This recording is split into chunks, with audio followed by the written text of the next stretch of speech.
No fancy intros from me today, as my time is limited, but I wanted to bring you a Division 2 video, more specifically a Division 2 intensive math video as we near closer to the PTS and the new expertise leveling system. What's going on, everybody? It's LtBuzzLitebeer, and we need to talk math, the gear grind, and Warframe. I know, odd mix, but it's all going to fit together once I explain it.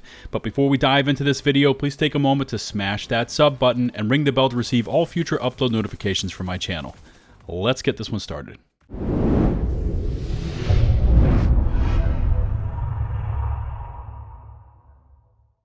As I listened through the latest upload from Epic Slayers, and by the way, link to his latest video in my video description below, but anyways, he was outlining a UB forum post from someone that had taken the time to do the math for all the different gear, weaponry, and skills currently in the game, and it came out to 377. So, if you put all the different variants, gear sets, brand sets, skill variants, specialized weapons, and even weaponry together, you come out to 377 different pieces. And based on what Trick has told us via Twitter and our latest intelligence annex, each individual piece will need to be leveled up 10 times to be considered quote-unquote proficient. At which point, if we have the agent expertise points available or enough resources, we can then begin to rank up those proficient pieces. Now take the 377 individual pieces in the game. Plus, I'm going to assume we will be getting some new items once the content drops. Hopeful, anyways. Anyway, take the current 377 pieces times those 10 level ups per item, and you come to a whopping total of 3,770 total level ups to get every piece of gear currently in the game up to a point of proficient. Once again, Epic covers the pros and cons of that potential grind, and you can check out his video if you want to hear more about it. What I want to cover in my video is the XP system we currently have in the Division 2, including some cold, hard facts, so we can begin to gauge what it will take to level up an item. So showing up on your screens now is my agent at a shade rank of 1,805, and I am in World Tier 5. So at this point, it takes me 700,000 XP to reach another proficiency level, and then I get another point to spend on my Shade Watch.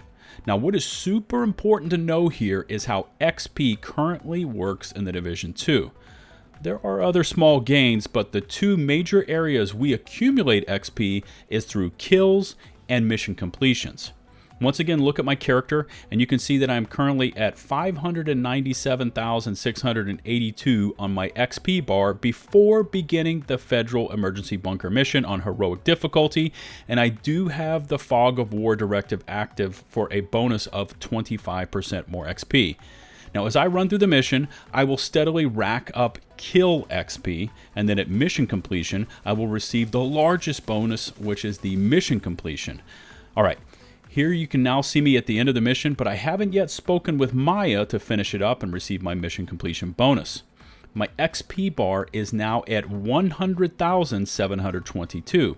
So that means I earned a total of 203,040 kill XP through the mission, and that was over 93 kills, netting me an average of 2,183 XP on average per kill. Now, this fluctuates a bit based on the level of NPC you kill. Obviously, bosses are worth more than standard red bars, but take note of that 2,183 average throughout that mission. Once I complete the mission, my XP reward is 458,438, which is over double the XP I received for the actual kills throughout the mission. Testing out the same mission again on the same difficulty settings, but I have disabled the Fog of War directive, so I will not be getting the bonus 25% XP. Starting off the mission, my bar is at 559,160, and once I have completed it, I am now at 73,160, netting me a total of an even 214,000 XP, but this time it's spread over 98 kills, as there was a small spawn variance.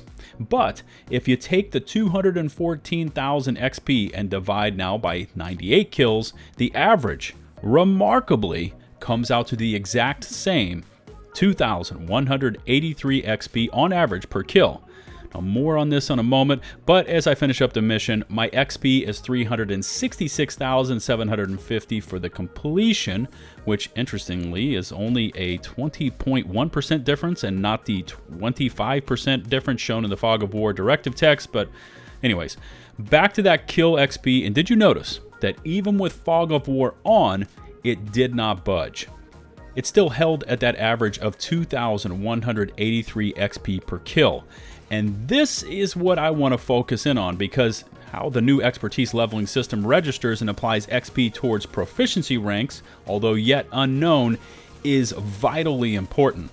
Will it be based on kill XP only, which through the math I have shown you that using directives has no effect on, and in this case means that slapping directives on for more XP would actually be ill-advised? Or will the new expertise system use the total XP gained, combining both the pure kill XP plus the mission completion bonuses, which is where we currently net the largest XP gains? Now, since Trick has publicly stated that the expertise system is based on how Warframe awards and distributes XP, or as that game calls it, affinity, I thought it would be prudent to quickly break down how it's all done in Warframe. Now, this is a super basic level breakdown, but in Warframe, if you kill a target using just your frame's abilities, your frame will gain 100% of the kill XP for that target. If you use one of your weapons, primary, secondary, or even melee, half of the kill XP goes towards the killing weapon, and the other half goes to your frame. If an ally kills a target within 50 meters of you, you're also going to gain XP, with 75% going to your weapons and 25% to your frame. Now, there's also some bonuses for maxing out frames, weaponry, etc., which I just don't want to dive into right now. But this gives us a lot to think about, because if we were to superimpose the word gear set or skills over the frame designation, it might mean we would net 100% of that kill's XP directly towards that skill that killed the target, versus having the kill XP broken out over all of our equipped gear pieces. Or what would be the fattest award structure of receiving the kill XP added in full to each piece of equipped gear, regardless of what was used to kill the target? Anyways, we don't want to dive down that bottomless pit just yet, but instead let's just pump the brakes, stop, and I want to touch on this scenario of just kill XP counting towards our gear proficiency ranks, or a combo of kill XP plus mission completion bonuses.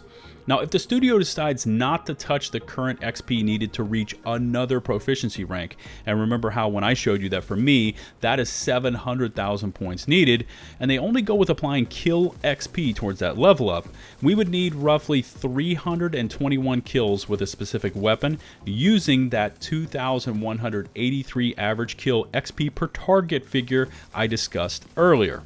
Now, overall, that doesn't sound like an overly absurd number, right? But then you need to times that by 10, as it has already been disclosed that each piece of gear and weaponry has a total of 10 levels to accumulate before reaching proficiency. Now, using that math, it would take us 3,210 kills per item before theoretically reaching max proficiency and then being eligible for base rank ups. Okay, so your brain's not mush yet? Well, here's more food for thought. What if they take just the kills XP? For me on that mission, remember it was an average of 2,183 XP points per kill, and then they divide that evenly across your standard 10 items of loadout of weaponry, gear, skills, specialized weapons that you have equipped at any given time. Now, if that happens, expect to need to net 3,207 kills for one proficiency rank. And remember, there are 10 to reach maximum, topping out at a whopping 32,070 kills needed to reach full proficiency per 10 items of an equipped loadout. And you thought this would be a light Division 2 math video, right? Anyways, of course, there are too many variables in this equation right now to really do all the math. We need to know, are they going to stick with the 700,000 XP currently needed for a proficiency rank, or will that be adjusted down or up for the expertise ranks? Will it be just kill XP or a combination of kill and mission completion XP? Will that combo be a 1-to-1 ratio, or will it be skewed heavily to one or the other? Will the XP be evenly distributed across all items in full, or will it be split evenly amongst your current loadout? Also, what is to prevent a player from using a high DPS loadout that they have ranked up to max for the majority of a mission, and then switching before the final boss to gear that hasn't yet been touched for that maximum award of XP to that current loadout, assuming they include mission completion XP in this equation? We haven't yet seen anything to do with materials cost for anyone that just wants to use flat out materials to upgrade items. And also, as I showed earlier, if this XP earned is truly based on kills only, then using directives would be an absolute waste as they only apply to mission completion XP. My intention was not to fry your brains going into the weekend, but rather to give you something to think about as you leave feedback in the comment section below. Don't forget to smash that sub button and ring the bell to receive all future upload notifications from my channel. If you would be so kind as to rate and or share this video, it would be greatly appreciated, and it goes a long way to getting this video promoted within the YouTube algorithms. Don't forget to find and follow me on Twitch for weekly streams, join my community Discord server, and of course, find and follow me on Twitter, posting my thoughts on most things gaming related. Links to all these platforms in the video description below. Until the next one, this is LtBuzzLitebeer, signing off.